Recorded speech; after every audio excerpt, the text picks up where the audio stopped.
వాక్య భాగముగా మనం జ్ఞాపకం చేసుకున్నట్లయితే, ఈ రాత్రి దేవుడు మనలను ప్రేమించి మరి శ్రేష్టమైన సమయాన్ని మన దేవుడు మనకు అనుగ్రహించి ఉన్నారు. నిజంగా మరి అనేక ప్రాంతాలలో ఈ భయంకరమైనటువంటి తుఫాను వల్ల మరి చాలా నష్టం జరిగింది. మనమైతే క్షేమముగా ఉన్నామంటే కేవలము దేవుని కృప అయి ఉన్నది కదా. దేవుని కృపను బట్టి మాత్రమే మనము క్షేమముగా ఉన్నాం. మరి ఒకవేళ ప్రాణ నష్టం లేకపోయినా పంట నష్టాలు అలాంటివి జరిగినాయి. కాబట్టి ఈ లోకములో నిజంగా మనం జ్ఞాపకం చేసుకుంటే, ప్రాణ నష్టం జరిగితే దానిని ఎవరూ పూడ్చలేరు. అదే పంట నష్టమో ఆస్తి నష్టమో అయితే తిరిగి మరలా సంపాదించుకోగలరు.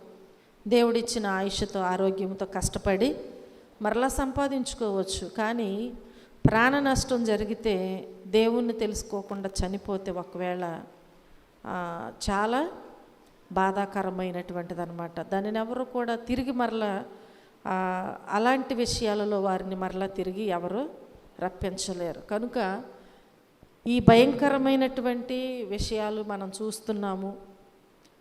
అలాగే భయంకరమైన పరిస్థితుల్లో మనం జీవిస్తున్నాం. దేవుడు అనేక మార్లు మనకి మరొక సమయాన్ని అనుగ్రహిస్తూ ఉంటున్నారు. దేవుడిచ్చిన సమయాన్ని మనం ఏం చేస్తున్నామంటే ఇంకా ఇంకా ఇంకా నిర్లక్ష్యంతో, అనాలోచనతో చాలా ఇంకా కాలం ఉందలే అని చెప్పి మనం అనుకుంటున్నాం. మన కాలములో సమయములో ఎవరి స్వాధీనములో ఉన్నాయి? దేవుని స్వాధీనములో ఉన్నవి. అందుకని దేవుడు అంటున్నారు, ఆయన ఎప్పుడు వస్తారో ఆయనకే తెలియదు. ఏ రూపంగా మన ప్రాణం పోతుందో మనకి తెలియదు. కాబట్టి ఇంకా అజ్ఞానుల వలె ఉండకుండా సమయాన్ని మనం ఏం చేయాలి? సద్వినియోగము చేసుకోవాలి. ఈ లోకములో చాలా విషయాలలో ఏం చేస్తారంటే దేవుని మీద కోప్పడుచు, లేదంటే మనకున్నటువంటి స్థితిని చూసి మనం అనేక విషయాలలో అనేక మంది మీద కోప్పడుచు, ఇదేంటి నాకు ఇలా జరిగింది అని కోపం తెచ్చుకుంటూ జీవిస్తాము. కానీ నా దేవుడు నా పట్ల చూపిస్తున్న కృప ఎంత గొప్పదా అని చెప్పి ఎప్పుడు కూడా ఆలోచించలేకపోతున్నాం. దేవుడు జ్ఞానం ఇచ్చారు, ఆలోచించే శక్తిని ఇచ్చారు కదా, సద్వినియోగం చేసుకోవటానికి సమయాన్ని దేవుడు అన్నీ ఇచ్చారు మనకి. అన్నీ ఇచ్చినప్పటికీ మనం ఏంటంటే ఇంకా ఈ లోకములో ఏదో సంపాదించాలి, ఇంకా ఏదేదో మనం పొందుకోవాలి అని ఆశపడుతూ ఉద్రేకముతో, కోపముతో దేవుని వైపు చూడకుండా లోకం వైపు, లోకములో ఉన్న వాటి వైపు చూస్తూ మనం ముందుకి ప్రయాణం చేస్తున్నాం. ఈ ప్రయాణంలో మన కోపము మనల్ని ఏ గమ్యానికి చేరుస్తుందో మనకి తెలియదు. అసలు మన కోపమే మనకు శత్రువు కదా, మన కోపమే మనకి శత్రువు. కాబట్టి దేవునిలో మనం సమాధాన పడాలి, దేవునితో కలిసి మనం జీవించాలి, ఆయనతో అంటుగట్టుబడి బహుగా ఫలించాలి. ఎందుకంటే రాకడ అతి సమీపముగా ఉన్నది. దేవుడు ఎన్నో చెప్పారు సూచనలు, అవన్నీ నెరవేర్చబడుతున్నాయి, అవన్నీ జరుగుతున్నాయి కూడా. కాబట్టి ఇంకా మనం నిర్లక్ష్యముగా దేవునికి వేరై ఉండకుండా ఆయనతో అంటుగట్టుబడి బహుగా ఫలించినట్లయితే ఏ క్షణమున ఏం జరిగినా కానీ మనకి ఇంకా చింత ఉండదన్నమాట. హల్లెలూయా, హల్లెలూయా. చూడండి, అసలు మనకి ఎందుకో అంత కోపం అనేది మనం జ్ఞాపకం చేసుకుంటే చిన్న చిన్న విషయాలలోనే అనేక విషయాలలో ఏం చేస్తారంటే కోపం తెచ్చుకుని ఆ కోపము ఎలాగూ ఎదుటివారి మీద చూపిస్తారో వారికి తెలీదు. అది ఎంత నష్టానికి దారితీస్తుందో కూడా ఆ సమయంలో గమనించలేరు. ఒక నష్టం జరిగిన తర్వాత అయ్యో ఇలా జరిగిందా అని చెప్పి బాధపడుతూ ఉంటారు. కొన్నిసార్లు ఏం చేస్తారంటే కోపంలో ఒక దెబ్బ వేస్తే ఆ దెబ్బే ప్రాణము పోతుంది.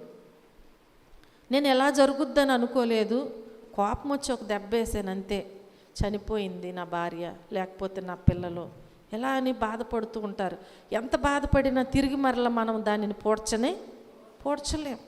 కనుక ప్రియమైన దేవుని బిడ్డలారా, ఒక చిన్న విషయాన్ని మనం జ్ఞాపకం చేసుకున్నట్లయితే, ఎంతో ఆశపడి ఒక వ్యక్తి ఒక తండ్రి ఏం చేశాడంటే, చాలా ఆశలు అనేవి అందరికీ ఉంటాయి కదా, ఆశలు అనేవి అందరికీ ఉంటాయి. ఎలా ఉంటాయి అంటే, మనకి ఏదైనా ఒక చిన్న ఉద్యోగం వచ్చిందనుకోండి, తరువాత ఇది సరిపోవట్లేదు, నా ఫ్యామిలీని, నా కుటుంబాన్ని పోషించుకోవటానికి ఈ జీతం నాకు సరిపోవట్లేదు, కాబట్టి ఒక ఆశ ఉంటుంది. ఏంటంటే, ఇంకొంచెం పెద్దది జాబ్ వస్తే బాగుండు, నాకు శాలరీ పెరిగితే ఆశ అన్నమాట.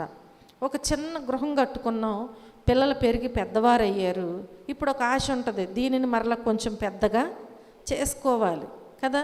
అట్లాగే ఒక వస్తువు కొనుక్కున్నాం, ఇంకొక ఆశ ఉంటుంది, దీని తర్వాత ఇంకొక వస్తువు కొనుక్కోవాలి, అప్పు చేసైనా అవసరతలు తీర్చుకోవాలి. ఇలా ఆశ కలిగి మానవుడు ఏం చేస్తాడంటే ఈ లోకంలో ప్రయాణము చేస్తూ ఉంటారు.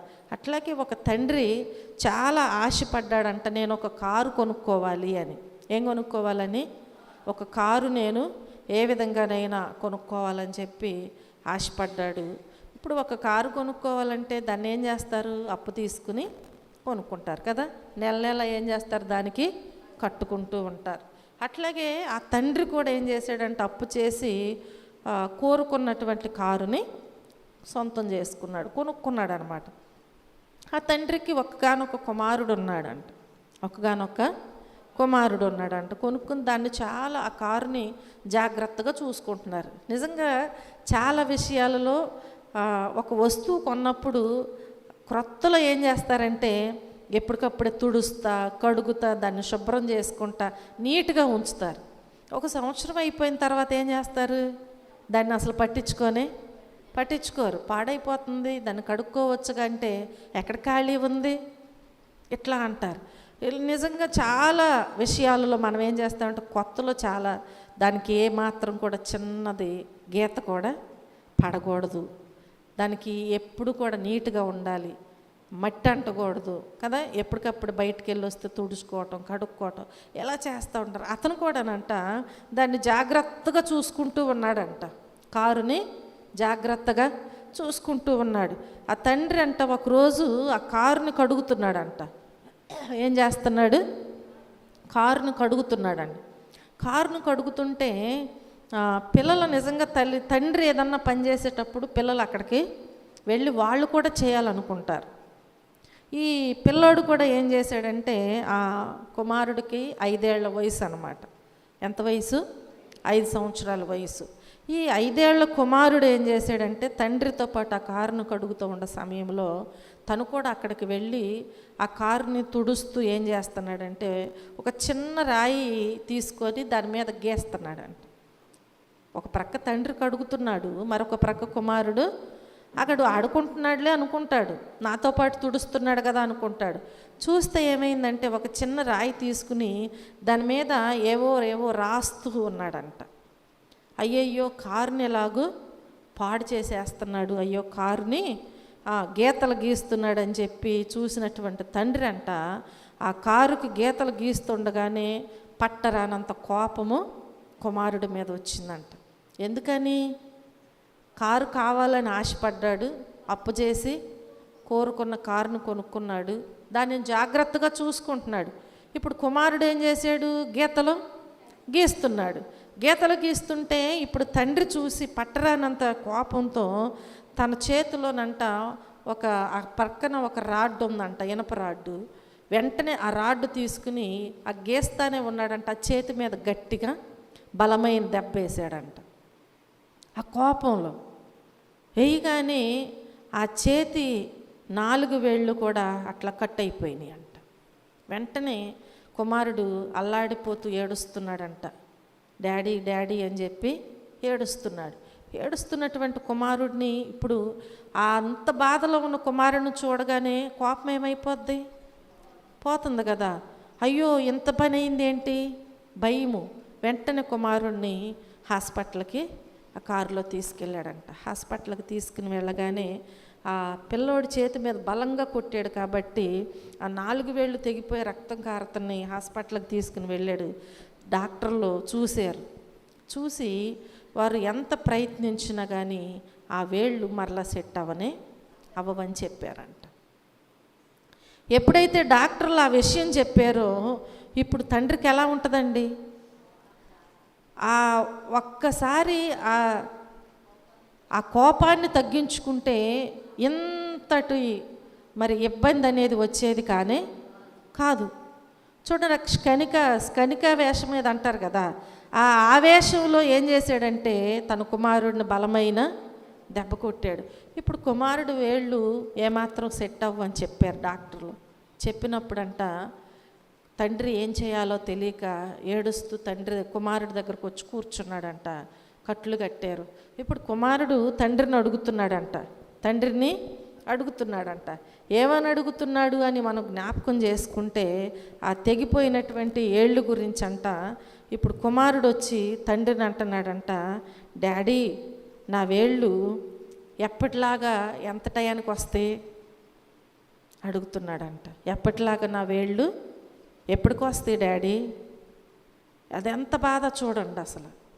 అంటే ఒక్కొక్కసారి ఆ కోపము ఎలాంటి పరిస్థితులకు దారి తీస్తుందనేది మనం జ్ఞాపకం చేసుకుంటే, ఆ కుమారుడు ఆ మాట అడగంగానే తండ్రికి చూడండి ఎంత వేదనో, ఎంత బాధో. నా చేతులారా నా కుమారుడు యొక్క వేళ్ళు నేను పాడు చేశాను కదా. ఇప్పుడు నా కుమారుడు అడుగుతున్నాడు, పసి పిల్లవాడు, ఆయనకేం తెలీదు, మళ్ళీ వస్తాయని అనుకుంటాడు. కానీ అడిగేటువంటి ప్రశ్నకు జవాబు తండ్రి దగ్గర ఉందా? లేదా? అసలు జ్ఞాపకం చేసుకోండి ప్రియమైన దేవుని బిడ్డలారా. ఆ ప్రశ్నిస్తుంటే ఆ బాధను వేదనను తట్టుకోలేక అప్పుడు ఆ తండ్రి అంట, అయ్యో నా కోపమే కదా నా బంగారు తండ్రి యొక్క నా కుమారుడు యొక్క చేతిని మొండిగా మార్చివేసింది. నాకున్నటువంటి కోపాన్ని బట్టే కదా ఇలాంటి పరిస్థితి నా కుమారుడికి వచ్చిందని ఏడుస్తూనంట పరిగెత్తుకుంటూ కారు దగ్గరకి వెళ్ళిపోయి అంట అప్పుడు చేస్తున్నాడంట, కారుని కాలుతో తన్నుతున్నాడంట. ఉపయోగం ఏమైనా ఉందా? చాలాసార్లు ఎలాగే చేస్తాం. నీ వల్ల ఇలా జరిగింది.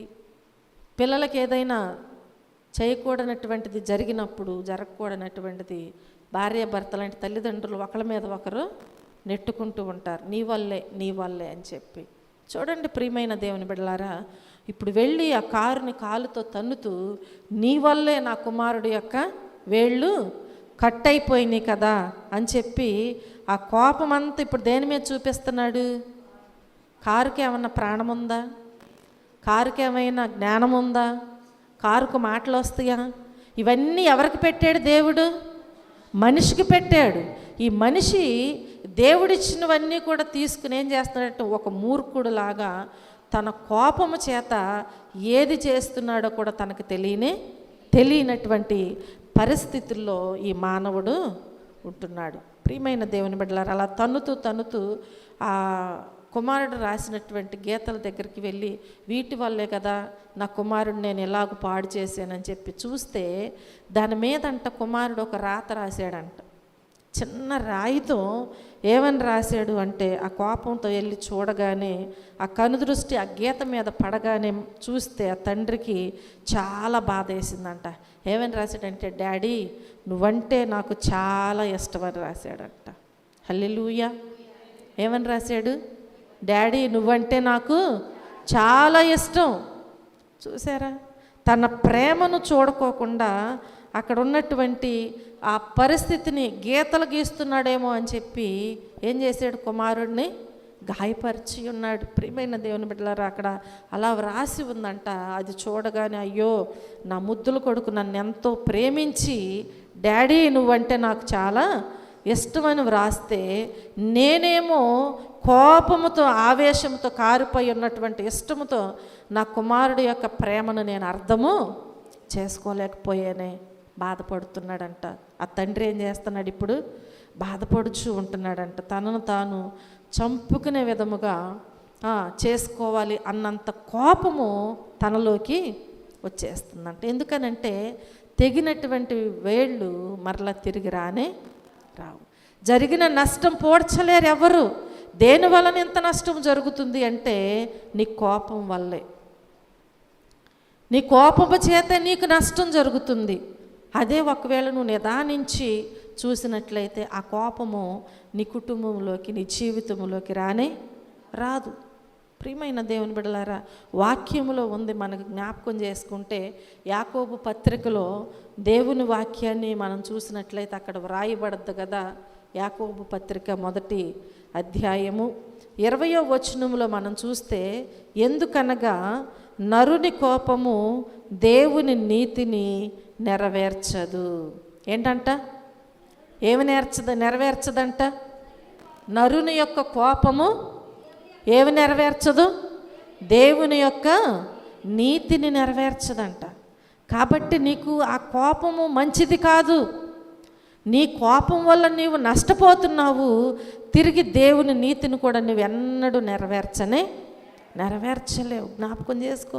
ఎన్ని విధాలుగా నీకు నష్టము, నీ కోపం వల్ల ఎన్ని విధాలుగా నీకు నష్టము జరుగుతుంది. ఈ రోజుల్లో కోపతాపాలకు లోనై ఆవేశాన్ని ఎంత మాత్రము కూడా అదుపు చేసుకోవడం చేతకాక మనం చూస్తున్నాం. కాపురాలు కూల్చబడుతున్నాయి, కోపతాపాలకు వెళ్ళిపోతున్నారు. ఒక చిన్న విషయంలో ఎవరు తగ్గక ఏమైపోతున్నారంటే, నువ్వెంతంటే నువ్వెంత అన్న కాడికి వెళ్ళిపోతున్నారు. ఆ కోపతాపాలు అదుపు చేసుకోలేక ఆ కాపరాలు సహితము కూల్చబడుతున్నాయి. దేనివల్ల, ఎందువల్ల అని మనం జ్ఞాపకం చేసుకుంటే కేవలము కోపం వల్లే. దేవుడు జతపరిచారు, కానీ నీ కోపమే నీకు శత్రువు అన్నట్లుగా నీ కోపము చేత నీ కుటుంబాన్ని నీవు కూల్చి వేసుకుంటున్నావు. ప్రియమైన దేవుని బిడ్డలారా, మనం జ్ఞాపకం చేసుకుంటే ఎలాంటి వారు, ఎలాంటి కాపురాలు కూల్చుకునేటువంటి స్త్రీలు అనేక మంది ఉన్నారు. ఆ కోపములో, ఆవేశములో ఆ ఒక్క క్షణము వారు ఆలోచించలేని స్థితిలో ఉండి ఏం చేస్తారంటే విడిచిపెట్టి వెళ్ళిపోతున్నారు. సరవుతుందా? కోపంతో, ఆ కోపంలో నువ్వు వెనుదిరుగు చూడకుండా వెళ్ళిపోతున్నావు పుట్టింటికి, నీ కాపురం సరవుతుందా? అవ్వదు. అక్కడే ఉండి నువ్వు సరి చేసుకుంటే అవుతుంది, కానీ వెళ్ళిపోతే మరింత ఇబ్బందులు ఎదురవుతూ ఉంటాయి. చూడండి ప్రియమైన దేవుని బిడలారా, జ్ఞానవంతురాలు తన ఇంటిని కట్టును అని దేవుని వాక్యం సెలవిస్తుంది. కూల్చివేసుకుంటున్నావు అంటే నువ్వు మూఢురాలు అని. నీ కోపము నిన్ను ఎక్కడికి తీసుకెళ్తుంది? మూఢత్వంలోనికి తీసుకువెళ్తుంది. కాబట్టి ఆ కోపము మనకు మంచిది కానే కాదు. దేవుని నీతిని నెరవేర్చలేవు. తిరిగి మరలా నీ కోపం వల్ల నీ కుటుంబాన్ని కూడా నీవు పెళ్ళగించుకోవలసినటువంటి పరిస్థితి వస్తుంది. కనుక ప్రియమైన దేవుని బిడ్డలారా, ఇలాంటి అనేక మంది ఈ లోకంలో మనము చూస్తూ ఉంటున్నాం. అనేక మంది స్త్రీలను మనము చూస్తూ ఉంటున్నాం. వారి యొక్క కాపురాలను పోగొట్టుకునే వారిని కోపముతో, ఆవేశముతో భార్య బిడ్డల్ని ఎముకలు ఇరిగేటట్లుగా కొట్టేవారు చాలామంది ఉన్నారు ఈ లోకములో. దేనివల్ల? కోపం వల్ల. భార్య అంటే ప్రేమ లేక కాదు, బిడ్డలంటే ప్రేమ లేక ఆ కోపములో ఎంత దెబ్బ వేస్తున్నారో ఏంటో కూడా వారికి తెలియదు. అలాంటి పరిస్థితుల్లో ఆ కోపాన్ని అదుపు చేసుకోలేక భార్యనైనా బిడ్డలనైనా ఎలా కొడుతున్నారంటే వారి ఎముకలు. తర్వాత ఎవరికి బాధ అండి? ఎవరికి బాధ? మరలా తిరిగి తనే హాస్పిటల్కి తీసుకెళ్ళాలి, డబ్బులు ఖర్చు చేయాలి, సేవలు చేయాలి, పరిచర్య చేయాలి. ఇదంతా కూడా ముందు తెలియదు అసలు. ఆ కోపంలో ఏం చేస్తారంటే ఏదైనా వారు చేసేస్తూ ఉంటారు. కనుక మన కోపాన్ని మనం అదుపులో పెట్టుకోవాలంటే దేవుని వాక్యాన్ని ఎప్పుడు కూడా మనం చదువుతూనే ఉండాలి, దేవునితో సహవాసము చేస్తూ ఉండాలి, ప్రార్థన చేస్తూ ఉండాలి. అప్పుడే మన కోపము మన స్వాధీనములో ఉంటుంది.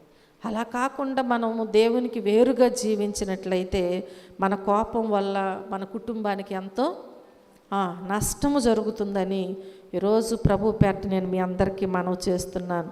ప్రియమైన దేవుని బిడ్డలారా, కోపపడేటువంటి తత్వము కలిగినటువంటి ఒకవేళ వ్యక్తివైతే నీవు అంటే కోపపడతావంటే ఒకానొక సమయంలో వస్తుంది కోపం, కానీ ప్రతి చిన్నదానికి కోపపడేవాళ్ళు చాలామంది ఉంటారు.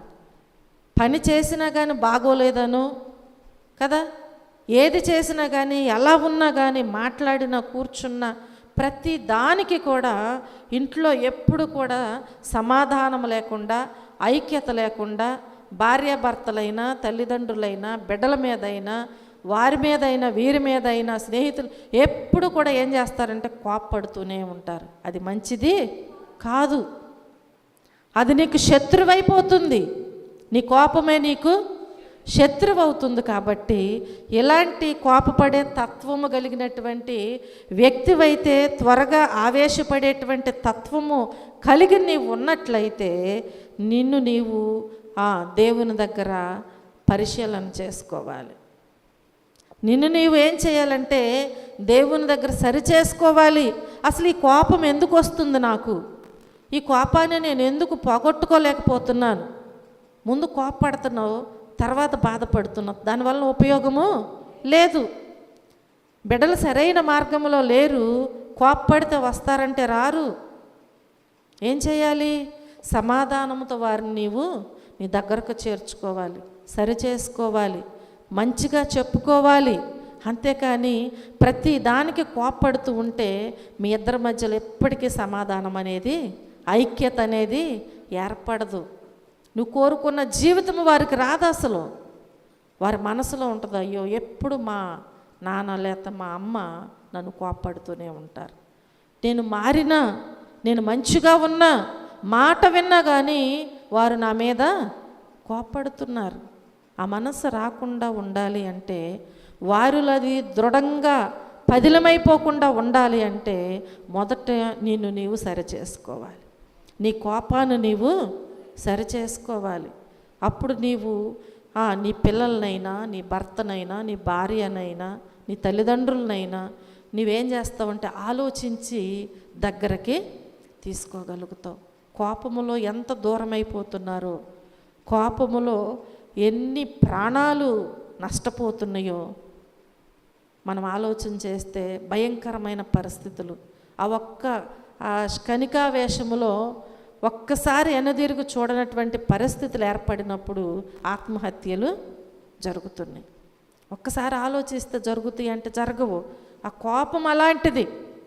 కాబట్టి ఒకవేళ అలాంటి పరిస్థితి నీకున్నట్లయితే నువ్వేం చేయాలంటే సరి చేసుకోవాలి. నీ కోపము, నీ ఆవేశము అనర్థాలకు దారితీకు ముందే నిన్ను నీవు ఒక్కసారి పరిశీలన చేసుకుని ఏం చేయాలన్నమాట, నిన్ను నువ్వు సరి చేసుకోవాలి. ఒకవేళ అలాగూ నీవు నీ కోపాన్ని నువ్వు సరి చేసుకోలేకపోతే నువ్వు ఉద్యోగానికి వెళ్ళినా నీకు నష్టమే. ఉద్యోగానికి వెళ్తావు, నీ కోపాన్ని నువ్వు సరి చేసుకోలేకపోతే నీ తోటి వారి మీద కోపపడతావు, నీ పై వారి మీద కోపపడతావు, నీతో కలిసి ఉన్న వారి మీద కోపపడతావు. నీ కోపము ఎలా ఉంటుందంటే నీ ఉద్యోగంలో నీకు నష్టం కలిగించేదానిలాగా ఉంటుంది. నువ్వు పదే పదే నీ పై వారి మాట వినకుండా వాళ్ళు ఏది చెప్పినా కోపపడుతూ నీతో ఉన్న వారి మీద కోపపడుతూ ఉంటే ఎన్నిసార్లు చూసి ఓర్పడతారు? నీ ఉద్యోగమే పోవచ్చు. కారణం ఏంటి? నీ కోపమే. జ్ఞాపకం చేసుకోండి ప్రియమైన దేవుని బిడ్డలారా. అలాగే మనం చూస్తే వ్యాపారం చేస్తాం. వ్యాపారం చేసేటప్పుడు మన కోపం వల్ల మన వ్యాపారం అభివృద్ధి అనేది చెందదు. వ్యాపారం చేస్తున్నప్పుడు అనేక మంది మన దగ్గరకు వస్తారు, మాట్లాడతారు, విసిగిస్తారు, ఇంకేదైనా నష్టం కూడా కలగవచ్చు. కానీ మన కోపం వల్ల మనము మన వ్యాపారాన్ని నష్టపరుచుకోకూడదు.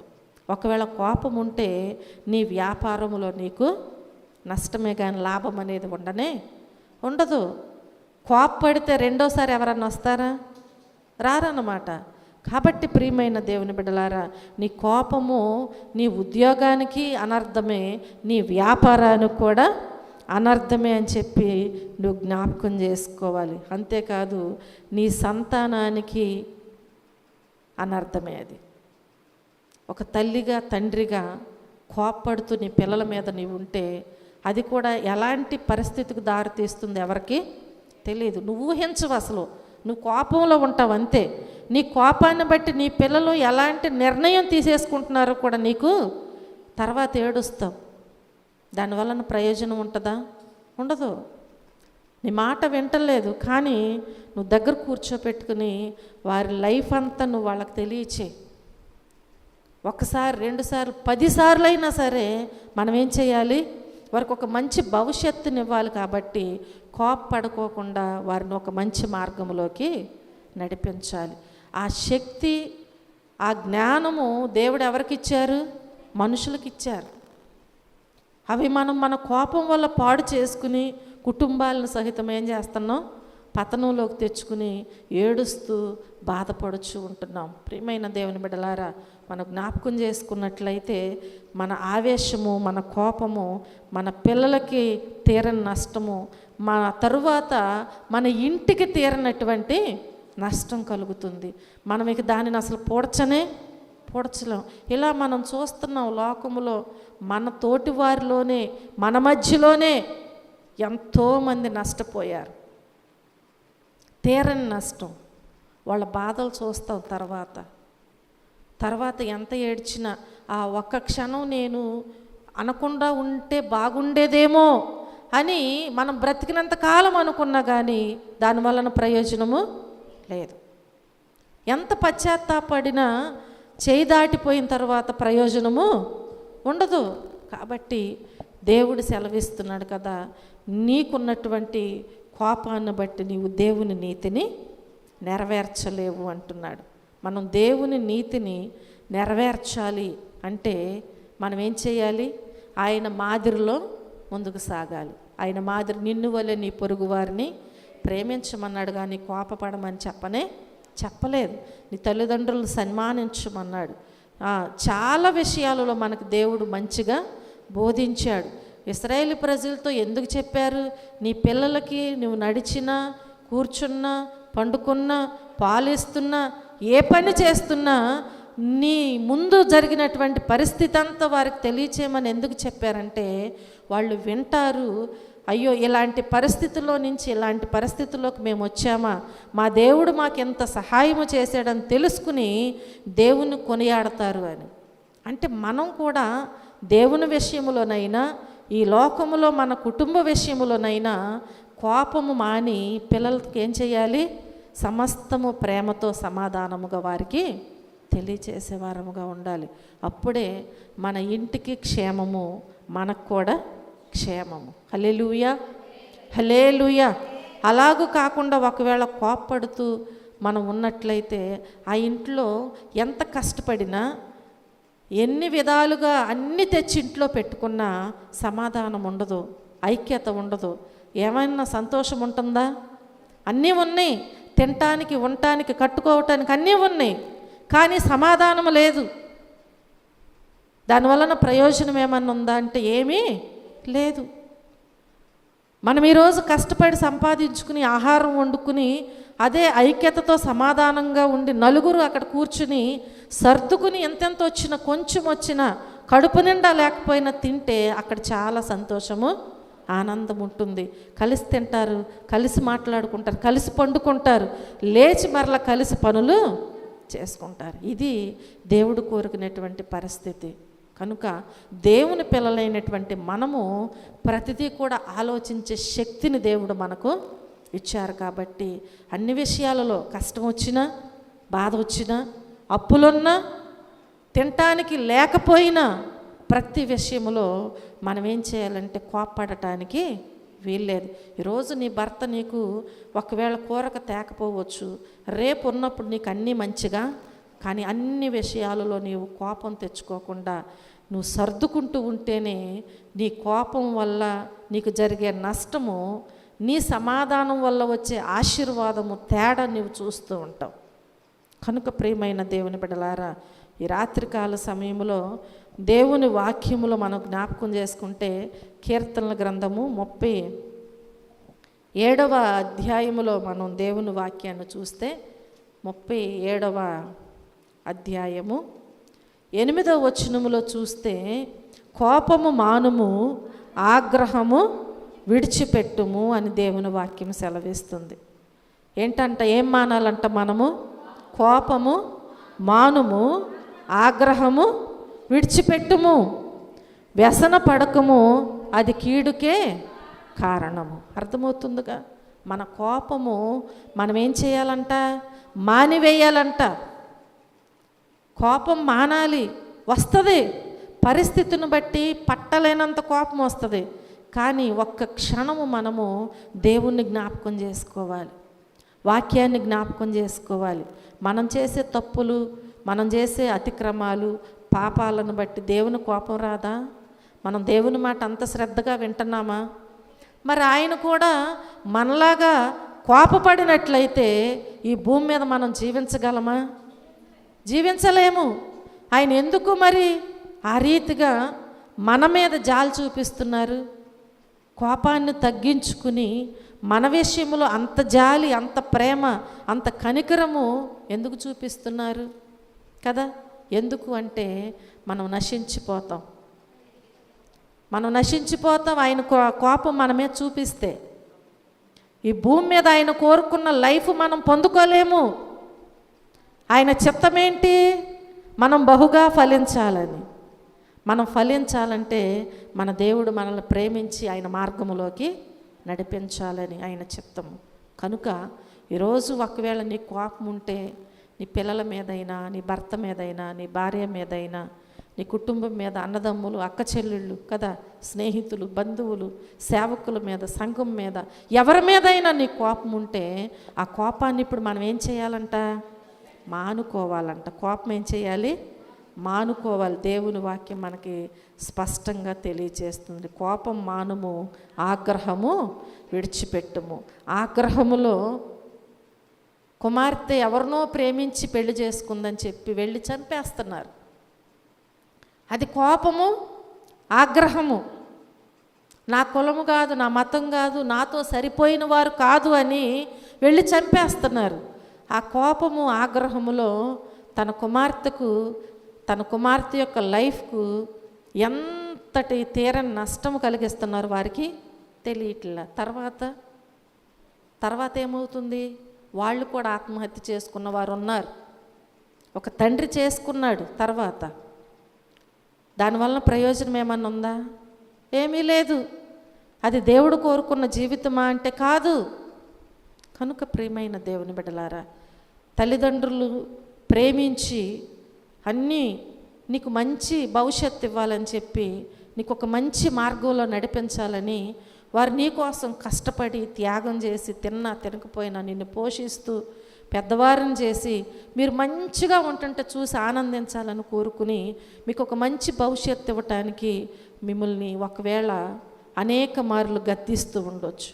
ఆ గద్దింపుని కోపముగా నీవు తీసుకోవటానికి వీల్లేదు. అలా తీసుకుంటే నీ లైఫ్ నీ చేతులారా నీవే పాడు చేసుకుంటావు. తర్వాత ఎన్నో కష్టాలు, బాధలు. ఆ మార్గంలో నుంచి వేరైపోయి వెళ్ళిన తర్వాత ఎన్నో కష్టాలు, బాధలు పడుతున్నారు. ఆ బాధలు, కష్టాలు చూసి తల్లిదండ్రులు ఏడుస్తూ ఉంటున్నారు. జ్ఞాపకం చేసుకోండి, ఈ లోకంలో మనము కోపపడేవారుగా ఉంటే తీరనటువంటి నష్టము జరుగుతుంది. తీరనటువంటి నష్టము జరిగిన తర్వాత మనం ఎంతగా ఆలోచించిన దాని వలన ప్రయోజనం ఏమీ ఉండదు అని చెప్పి మనము జ్ఞాపకం చేసుకోవాలి. కనుక ఆ కోపమే, ఆ ఆవేశమే మోషేని ఏం చేసిందంటే వాగ్దాన భూమిలో అడుగు పెట్టకుండా చేసింది. ఆ కోపమే, ఆ ఆవేశమే మోషేను ఏం చేసింది కదా? దేవుడు కోరుకుని ఇవ్వటానికి ఆయన సిద్ధపడ్డారు. కానీ ఆ కోపం వల్ల, ఆ ఆవేశము వల్ల దేవుని యొక్క వాగ్దాన దేశములోనికి అడుగు పెట్టలేకపోయాడు. దేవుడు చెప్పేశారు, నువ్వు చూస్తావు కానీ. చూడండి ఎంత కోపము. మన కోపం వల్ల మనం పరలోకాన్ని పోగొట్టుకుంటామేమో. కాబట్టి ఆ కోపాన్ని మనం ఏం చేయాలి అని వాక్యం సెలవిస్తుంది? మానాలి అని సెలవిస్తూ ఉంటుంది. హల్లెలూయా, హల్లెలూయా.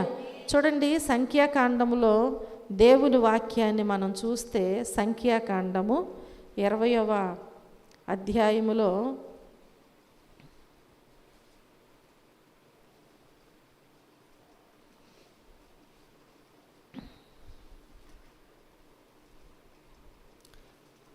20వ అధ్యాయంలో మొదటి నుంచి మనకి ఆ అధ్యాయంలో చాలా విషయాలు కనిపిస్తూ ఉంటాయి. మొదటి నుంచి మనకి 13వ వచనం వరకు చాలా విషయాలు మనకు కనిపిస్తూ ఉంటాయి. చూడండి, అక్కడ మనం చూస్తే మిరియాం చనిపోయింది, పాతి పెట్టబడింది. ఆ తర్వాత మనం జ్ఞాపకం చేసుకుంటే ఆ సమాజమునకు నీళ్లు లేకపోయినందున వారు మోషే అహరోనులకు విరోధముగా అక్కడున్న వారందరూ కూడా పోగైపోయారు. అయితే జనులు మోషేతో వాదిస్తున్నారంట. జనులందరూ కూడా వచ్చి మోషేని ఏం చేస్తున్నారు? వాదిస్తూ ఉన్నారు. అయ్యో, మా సహోదరులు యెహోవా ఎదుట చనిపోయినప్పుడు మేమును చనిపోయిన ఎడల ఎంత మేలు. అయితే మేమును మా పశువులను ఇక్కడ చనిపోవునట్లు ఈ అరణ్యములోకి యెహోవా సమాజమును మీరేలా తెచ్చారు? ఎవరిని అంటున్నారు? మోషేను అహరోను మీద ఆ జనులందరూ కూడా వారిని ఏం చేస్తున్నారంటే అనేక మాటలతో వారిని విసిగిస్తున్నారు. ఈ కాని చోటికి మమ్ము తెచ్చుటకు ఐగుప్తులో నుండి మమ్మును ఏల రప్పించి తిరిగి ఈ స్థలములో గింజలు లేవు, అంజూరాలు లేవు, ద్రాక్షాలు లేవు, దానిమ్మలు లేవు, త్రాగుటకు ఏం కావాలంట? ఆపత్కాలంలో ఇప్పుడు తుఫాను వచ్చింది. ఆ పరిస్థితులను బట్టి ఆ ఏరియాలో ఉన్న ప్రజల్ని బయటకు తీసుకెళ్ళాలి. బయటకు తీసుకెళ్ళి ఎక్కడో పెట్టారు. ప్రభుత్వం వారు ఏదో వారికి ఆహారాన్ని అందిస్తున్నారు. ఇదేంటి? మేము ఇంట్లో చక్కగా మేము ఉదయం లేవగానే ఒక గుడ్డు ఉడకబెట్టుకుని తింటాం, ఒక గ్లాస్ పాలు తాగుతాం, మంచిగా 4 ఇడ్లీలు తింటాం, లేదంటే ఆ గింజలు నానబెట్టుకుని ఈ గింజలు నానబెట్టుకుని తింటాం. ఇవన్నీ మీరు పెట్టరేంటి అంటే కుదురుద్దా? ముందు నీ ప్రాణాన్ని కాపాడటానికి నిన్ను తీసుకుని వెళ్ళి నీకు ఆహారము, నీ ఆకలి తీరుస్తున్నారనేటువంటిది నీకు ఉండాలి. అవునా? అలా కాకుండా వీళ్ళు ఏమంటున్నారంట? ఏమి లేవంట వీళ్ళకి. అక్కడ వెట్టి చాకిరి చేస్తున్నటువంటి వాళ్ళని దేవుడు ఏం చేశాడు? బయటకు తీసుకొచ్చాడు. కానీ వీళ్ళకి మంచి మంచి ఫ్రూట్స్ కావాలంట. ఏమేం కావాలంటున్నారు వీళ్ళు? గింజలు లేవు, అంజూరాలు లేవు, ద్రాక్షాలు లేవు, దానిమ్మలు లేవు, త్రాగటానికి నీళ్ళే లేవంటున్నారంట. అప్పుడు మోషే అహరోనులు సమాజం ఎదుట నుండి ప్రత్యక్షపు గుడారం యొక్క ద్వారములోనికి వెళ్ళి సాగిల పడగ యెహోవా మహిమ అంట వారికి కనబడిందంట. యెహోవా మహిమ కనబడిందంట. ఎప్పుడైతే దేవుని దగ్గరికి వెళ్ళి సాగిల పడ్డారో వెంటనే దేవుని యొక్క మహిమ వారికి కనిపించింది.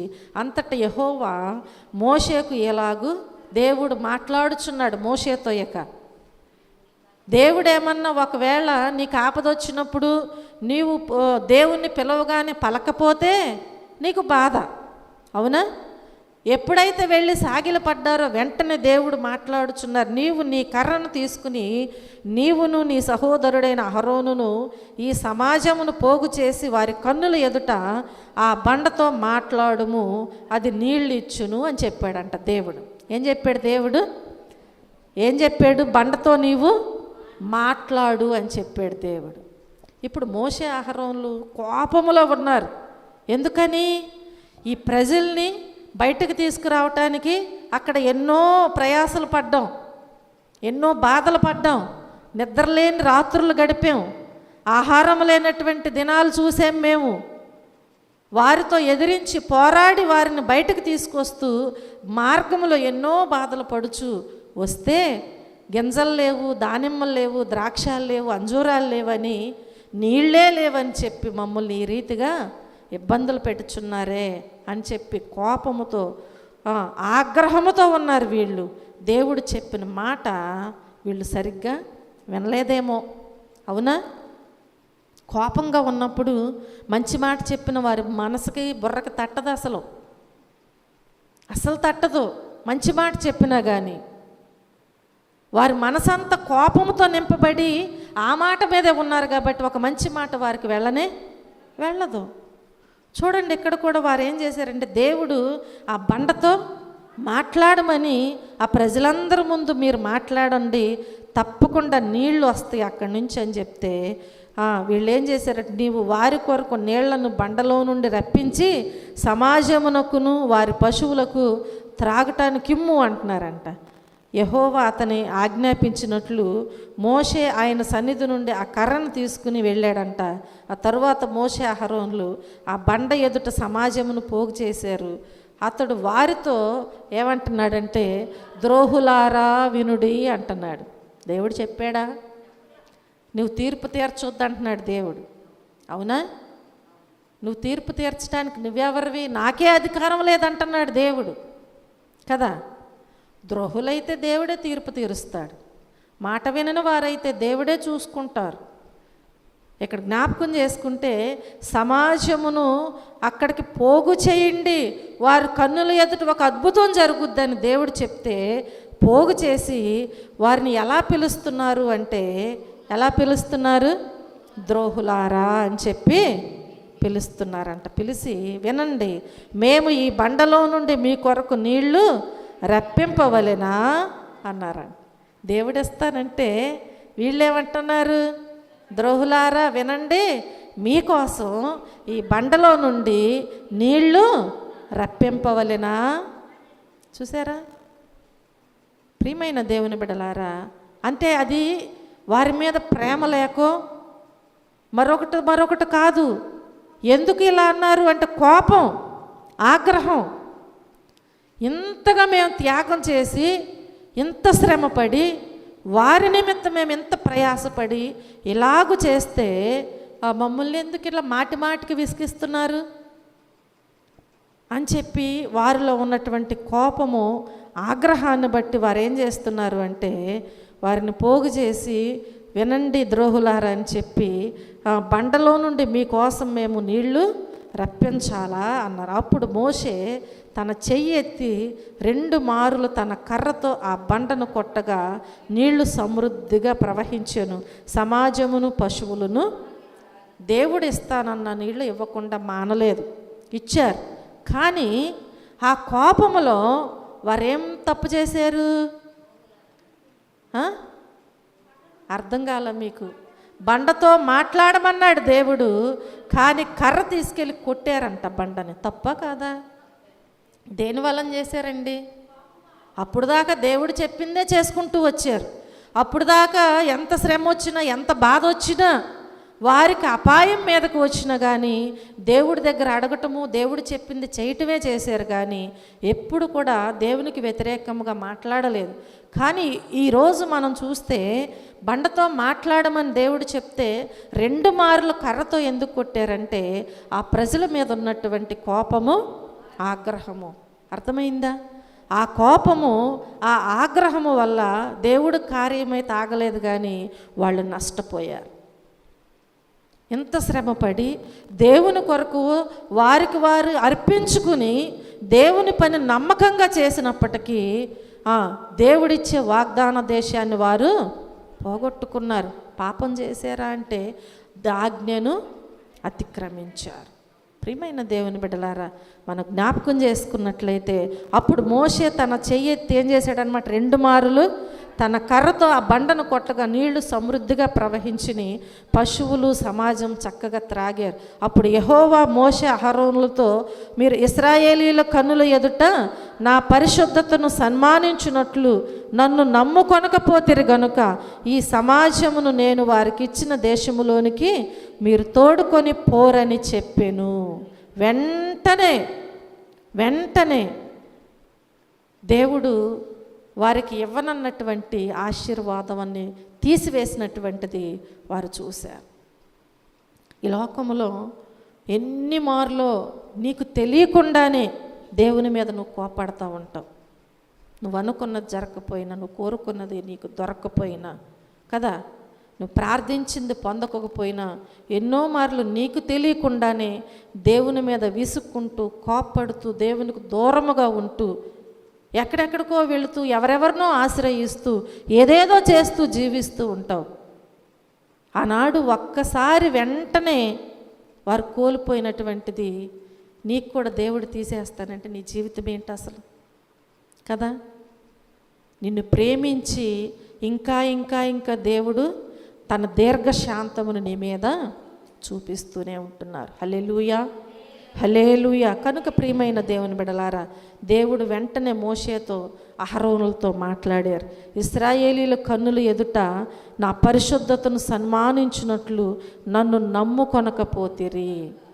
బండతో మాట్లాడితే నమ్మినట్లు, మాట్లాడకుండా కొట్టారు. కాబట్టి కర్ర దేవుడిచ్చారు, ఉపయోగించమన్నప్పుడే ఉపయోగించాలి. కానీ మాట్లాడమన్నప్పుడు మాట్లాడాలి, కానీ కర్ర ఉంది కదా అని చెప్పి కొడితే నీ కోపములో, నీ ఆవేశములో చేసినటువంటి పని వల్ల నీవే నష్టపోయావు. అవునా? వారు సేవకులే అవ్వచ్చు, ఇంకెవరైనా కావచ్చు. కాబట్టి ఇక్కడ మనం జ్ఞాపకం చేసుకుంటే దేవుని యొక్క పరిశుద్ధతను మనము సన్మానించాలి. ఆయన నీతిని మనం నెరవేర్చాలి అంటే మన కోపాన్ని మానుకోవాలి, మన ఆగ్రహాన్ని విడిచిపెట్టాలి. అప్పుడే ఆయన నీతిని మనము నెరవేరుస్తూ ఉంటాం ఈ లోకములో. ఆయన నీతిని ఈ లోకంలో నువ్వు నెరవేర్చినట్లయితే ఆయన రాజ్యములో హక్కుదారుడు అయిపోతావు. హల్లెలూయా, హల్లెలూయా. హక్కుదారుడు కావాలంటే ఇక్కడ నిన్ను నీవు సరిచేసుకో, సమర్థించుకో, నీ కోపాన్ని మానుకో, నీ ఆగ్రహాన్ని నీవు విడిచిపెట్టు. ఆయన పరిశుద్ధతను సన్మానించి ఆయన నమ్ముకో, తప్పకుండా దేవుని కృపను నీవు పొందుకుంటావు. దేవుడు అలాగూ వారితో సెలవిచ్చారు, ఈ సమాజమును నేను వారికి ఇచ్చిన దేశములోనికి మీరు తోడుకొని పోరని చెప్పాను అని మెరీబా జలమనబడెను. ఎలయనగా ఇశ్రాయేలీలు యెహోవాతో వాదించినప్పుడు ఆయన వారి మధ్యను తన్ను పరిశుద్ధపరచుకొనెను. అనగా అక్కడ ఏంటి? మెరీబా అనగా వివాదము. జ్ఞాపకం చేసుకోండి, ఒక చిన్న పొరపాటు వల్ల ఎంతటి గొప్ప మరి కృపను వారు కోల్పోయారో మనము చూస్తూ ఉంటున్నాం కదా. అది ఎంత పొరపాటు అంటే, ఒక చిన్న పొరపాటు. మోషే తన చెయ్యెత్తి 2 మార్లు తన కర్రతో ఏం చేశాడు? ఆ బండను కొట్టాడు. ఒక చిన్న పొరపాటు. కనుక మోషే ఆవేశంతో ఎంత పని చేశాడు కదా. 40 సంవత్సరాలు ఎంతో నమ్మకముగా దేవుని పని చేశాడు. ఎన్ని సంవత్సరాలు? 40 సంవత్సరాలు ఎంతో నమ్మకంగా దేవుని చిత్తాన్ని చేసి ఇశ్రాయేలీలు నిందలు, సణుగులు, ఎన్నో నిందలు మోషే మీద, ఆ నిందల్ని, సనుగుల్ని భరించాడు. ఒక మంచి నాయకుడుగా ముందుండి ఆయన ఏం చేశాడంటే ఎన్నో లక్షల మందిని నడిపించినటువంటి ఒక గొప్ప నాయకుడు మోషే. ఒక గొప్ప నాయకుడు. ఇంట్లో 2 పిల్లలను నడిపించాలంటేనే ఎంత బాధో, ఎంత కష్టమైపోతుంది ఈ రోజుల్లో. ఎందుకనండి? మాట వినక కొన్ని లక్షల మందిని మోషే నాయకుడిగా ఉండి నడిపించారు. వారు ఏమన్నా నడవమన్న మార్గంలో మంచిగా నడుస్తూ వచ్చారా? దారి పొడుగున విసిగిస్తూనే ఉన్నారు, సణుక్కుంటూనే, గొనుక్కుంటూనే, వ్యతిరేకంగానే వారు ప్రయాణం చేశారు. అయినప్పటికీ కూడా ఒక మంచి నాయకుడుగా ఉన్నాడు. ఎన్నో లక్షల మందిని నడిపించినటువంటి నాయకుడు తన కోపము, ఆవేశము వలన ఆఖరి సమయములో దేవుడిచ్చినటువంటి దేవుని యొక్క వాగ్దాన భూమిలో అడుగుపెట్టే భాగ్యాన్ని పోగొట్టుకున్నాడు. ప్రియమైన దేవుని బిడ్డలారా, ఈరోజు నీ కోపం వల్ల నీ పిల్లల్ని, నీ భర్తని, నీ భార్యని, అక్క చెల్లెల్ని, అన్నదమ్ముల్ని కదా, బంధుమిత్రుల్ని, నీ దేవుణ్ణి, నీ సహవాసాన్ని, నీ సేవకులను కూడా నువ్వు దూరం చేసుకుంటున్నావు. నీ కోపం వల్ల అది నీకు శత్రువయ్యి నిన్ను దేవుని మార్గములో నుంచి ఏం చేస్తుంది? అది బయటికి ఈడ్చుకు వెళుతుంది. దానికి జాలి ఉండదు, దయ ఉండదు, క్రూరముగా నిన్ను చీల్చి చెండాడుద్ది. ఆ తర్వాత నువ్వు ఎంత బాధపడినా ఉపయోగం లేదు. కనుక కోపపడొద్దు. కోపము విడిచిపెట్టేయాలి, మానివేయాలి. ఏం చేయాలి? ఆగ్రహాన్ని విడిచిపెట్టాలి. హల్లెలూయా, హల్లెలూయా. కనుక మనం జ్ఞాపకం చేసుకున్నట్లయితే కోపం యొక్క శిక్షను మోషే తప్పించుకోలేకపోతే మరి మనం తప్పించుకోగలమా అనేది మనలను మనం ఏం చేయాలి? ప్రశ్న వేసుకోవాలి. నీ కోపము, నీ ఆవేశము నీవు చేరవలసినటువంటి దేవుని రాజ్యములో నిన్ను చేరకుండా కూడా చేయగలదు, చేరకుండా చేయగలదు. నీ ఆవేశము, నీ కోపము నీ కొరకు సిద్ధపరిచినటువంటి రాజ్యములో నిన్ను చేరకుండా చేయగలదు. కనుక ఇప్పుడే దేవుని సన్నిధిలో దేవుని వాక్కును విన్న వెంటనే నువ్వేం చేయాలి? ఒకవేళ నీలో కోపం ఉండొచ్చు ఇప్పుడు వరకు, దేని మీదైనా, ఎవరి మీదైనా, ఏ రీతిగానైనా నీ కోపాన్ని నువ్వేం చేయాలి? మానాలి. ఆగ్రహాన్ని విడిచిపెట్టు. దేవుని కృపను నీవు పొందుకుంటావు. అట్టి కృపా భాగ్యము దేవుడు మనందరికీ అనుగ్రహించునుగాక. ఆమేన్. ప్రార్థన చేసుకుందాం. అందరూ మోకరించండి. దేవుని సన్నిధిలో ఒక్కసారి పరిశీలన చేసుకోండి, ప్రార్థన చేయండి. ప్రతి ఒక్కరూ కూడా నీ జీవితము, నీ ప్రయాణము, నీ ఆలోచన విధానము ఎలా ఉంటుంది? నీ స్థితి ఏమై ఉంటుంది? ఈ లోకంలో దేవుణ్ణి నమ్ముకుని దేవుని బిడ్డగా జీవిస్తూ కూడా నీ కోపాన్ని విడిచిపెట్టలేని స్థితిలో, మానలేని స్థితిలో నీవు ఉంటున్నావా? నువ్వు నష్టపోతావు. ఒక్కగానొక్క కుమారుడు ఒక చిన్న గీత విషయంలో కోపడ్డాడు. దేవుడిచ్చినటువంటి ఆ లైఫ్ పోగొట్టాడు. అంగవైకల్యం అయిపోయింది. అది ఎవరైనా పూడ్చగలరంటే ఎవరూ పూడ్చలేరు. తన భవిష్యత్తుకి ఎంతో నష్టం కలిగించాడు తన కోపం వల్ల. తర్వాత ఏడ్చిన, లక్షలు ఖర్చు పెడతానన్నా ఫలితం ఉండదు. ముందే నీవు ఆలోచించాలి. జ్ఞాపకం చేసుకో. ఈ రాత్రికాల సమయంలో ప్రార్థన చేయి. ప్రేమ కలిగిన తండ్రి, కృప కలిగిన మా దేవా, మా రక్షకుడా, మీ పాద సన్నిధిలో చేరినటువంటి మాతో మీరు మాట్లాడిన మీ వాక్యమును బట్టి మీకు వందనాలు, స్తోత్రములయ్యా. విత్తబడిన ప్రతి విత్తనము కూడా బిడ్డల హృదయాలలో నూరంతలుగా ఫలింపబడటానికి సహాయము దయచేయండి. నీ పిల్లలుగా కొనసాగుచు ఒకవేళ ఈ లోకములోనైనా కోపము విడిచిపెట్టలేక, ఆగ్రహమును విడిచిపెట్టలేకనైనా, మానలేక, అయ్యా మీ సన్నిధిలో మీ పరిశుద్ధతను సన్మానించలేక, మీ నామమును ఘనపరచలేక కోపం వల్ల మీకు వ్యతిరేకముగా మాట్లాడుచు, తలంచుచు, నడుచుతూ ఒకవేళ ఉన్నట్లయితే అది ఎంతో నా ప్రభువా శిక్షకు గురి చేస్తుంది. కనుక ఆ శిక్షకు మేము పాత్రులు కాకముందే మమ్మలను మేము సరిచేసుకోవటానికి మీరు ఎంతో సమయాన్ని ఇస్తున్నారు ప్రభువా. ఆ సమయమును ప్రతి ఒక్కరూ సద్వినియోగం చేసుకుని మీ సన్నిధిలో మీకు ఇష్టలుగా జీవిస్తూ, అయ్యా వారికి ఇచ్చినటువంటి నాయన ప్రతి ఈవిని సంపాదించుకోవటానికి మీ సహాయమును దయచేయండి. వచ్చిన బిడ్డలను బట్టి మీకు వందనాలు ప్రభువా. రాలేని బిడ్డలు అనేక మంది ఉన్నారు. మీ చిత్తమైతే మరొక సమయమును వారికి మీరు అందించండి. అలాగే నా ప్రభువా, ఈ తుఫాను వల్ల ఎవరైతే నా తండ్రి నష్టపోయి ఉన్నారో వారందరికీ నైనా మీ కృపా సహాయం తిరిగి మరలా మీరే అనుగ్రహించండి తండ్రి.